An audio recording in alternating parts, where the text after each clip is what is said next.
I'm a firm believer in if you don't have any fucking skin in the game, then you don't deserve the reward. Folks in their hot takes or rage bait posts, they gotta stop.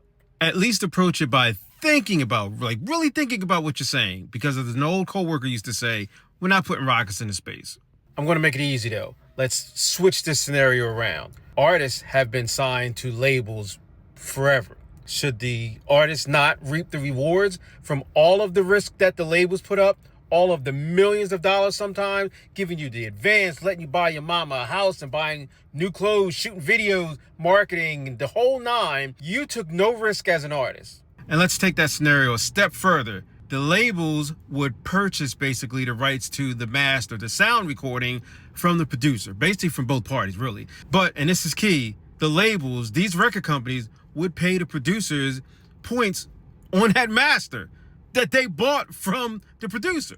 But you and others are trying to convince people that artists should pay the producers nothing. Well, other than the upfront money. But also key to understand, the reason why producers are collecting money on the back end is because they are part owners of that intellectual property, that song. The music typically comes from them. So they are entitled to money, especially on the performance royalty side. But again, a lot of these labels and companies also pay the producer on that master. You know, because they are responsible for the music on that recording.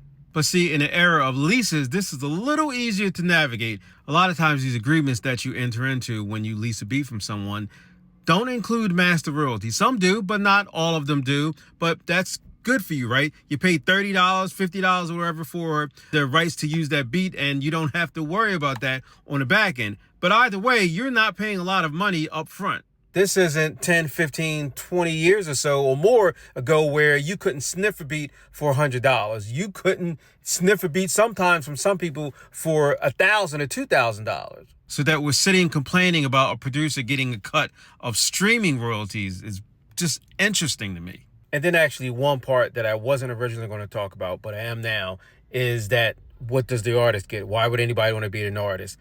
There's a lot of benefits to being an artist. There's actually a lot of ways to make money off of that song that you did with that producer than the producer could ever make. I mean, let's just talk about the social media and the content game. The producer doesn't get a dime from the money that TikTok or whoever pays you.